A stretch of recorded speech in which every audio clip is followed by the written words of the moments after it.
안녕하세요. 모두가 사는 교회 올리브교회 박종보 목사입니다. 오늘도 하나님의 은혜와 평강이 우리 주 예수 그리스도 안에서 저와 우리 모두에게 넘쳐나길 주의 이름으로 축복합니다. 오늘은 신명기 6장 20절에서 25절 말씀에 근거해서 성경적인 자녀 양육 방법이라는 제목으로 하나님 말씀을 전하도록 하겠습니다. 오늘 본문에서 모세는 이스라엘 백성들에게 이렇게 교훈합니다. 너희 자녀들이 후일에 이 모든 일들에 대해서 묻거든 너희는 이렇게 대답하라 하면서 자녀 양육에 대한 힌트를 말씀하고 있습니다.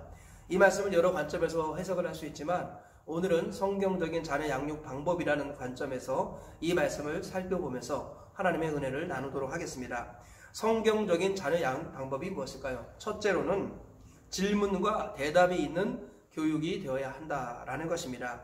오늘 본문 20절과 21절에 이렇게 말씀하고 있습니다. 후일에 내 아들이 내게 묻기를 우리 하나님 여호와께서 명령하신 증거와 규례와 법도가 무슨 뜻이냐 하거든 너는 내 아들에게 이르기를 우리가 옛적에 애굽에서 바로의 종이 되었더니 여호와께서 권능의 손으로 우리를 애굽에서 인도하여 내셨나니.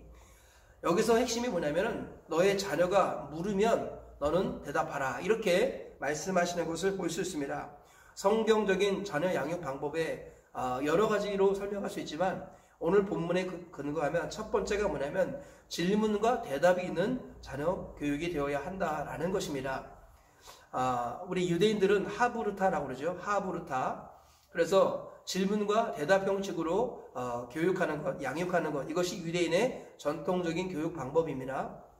우리나라는 도서관이 굉장히 조용합니다. 독서실에 가도 조용합니다. 그러나 유대인의 도서관, 독서실은 굉장히 시끄럽습니다. 소음이나 잡음으로 시끄러운 것이 아니라 그들이 모두 서로 질문하고 대답하는 방법으로 공부하기 때문에 시끄럽다라는 것이죠. 그들은 이 말씀에 근거해서 묻고 대답하는 것으로 교육을 합니다. 이것이 유대인의 최고의 교육 방법이죠. 정말로 진리에 대해서 바르게, 가장 바르고 가장 빠르게 진리를 접하고 싶다면 묻고 대답해야 된다는 거예요. 질문이 중요하다는 것입니다. 그리고 그 질문에 대해서 대답을 해야 된다는 거예요. 유대인들은 질문과 대답을 가장 중요한 교육 방법으로 여깁니다. 그런데 이렇게 가르치라고 말한 것은 뭐냐면 이스라엘 민족의 과거의 역사를 날마다 가르치라는 의미가 담겨 있습니다. 우리 지난번에 읽었습니다만 신명기 6장 4절 5절에 이렇게 말씀하셨어요. 이스라엘아 들으라 우리 하나님 여호와는 오직 유일한 여호와이시니 너는 마음을 다하고 뜻을 다하고 힘을 다하여 내 하나님 여호와를 사랑하라. 오늘 내가 내게 명하는 이 말씀을 이 명령을 너는 마음에 새기고 내 자녀에게 부지런히 가르치라. 이런 말씀이 있었지 않습니까? 하나님의 모든 말씀을 그죠? 배운 대로 알고 있는 대로 자녀에게 부지런히 가르치게 되면 자녀들은 그 말씀에 근거해서 질문을 하게 됩니다.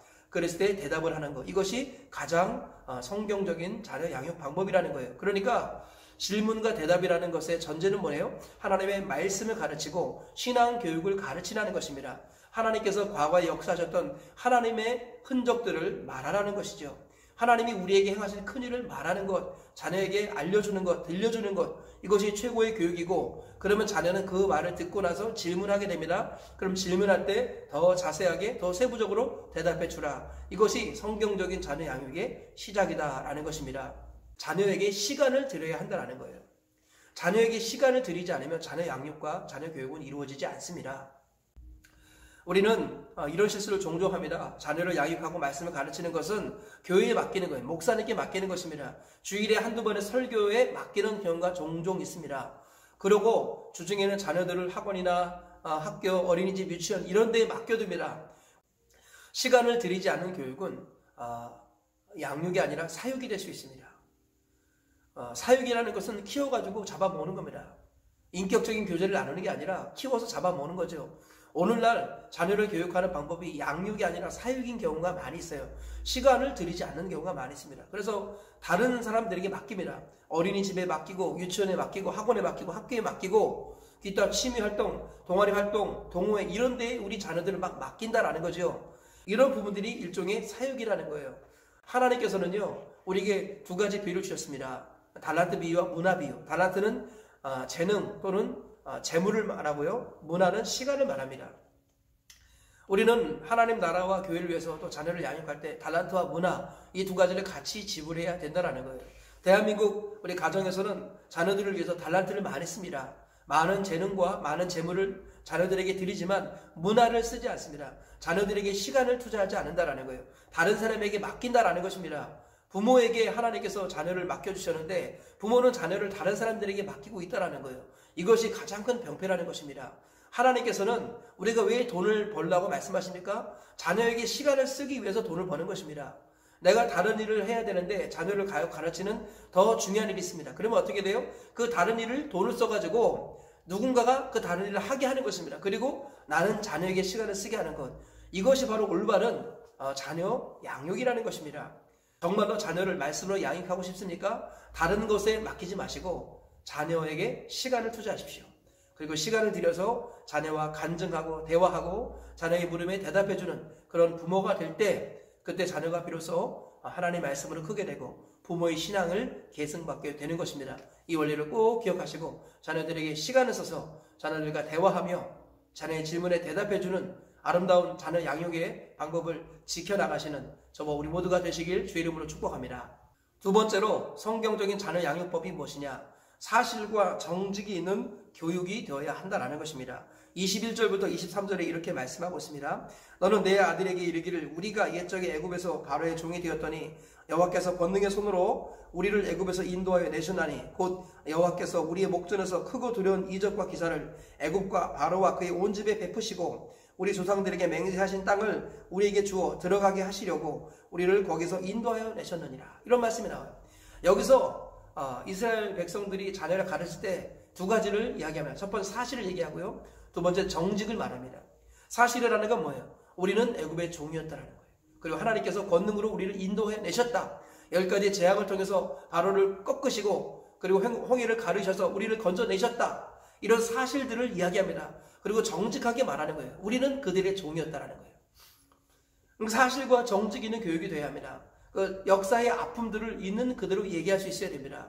우리 사실에 근거해서 정직하게 자녀를 가르쳐야 되는데 우리의 역사를 보면 그렇지 않은 부분이 많이 있습니다. 부끄러움을 감추려고 하는 경향이 있어요.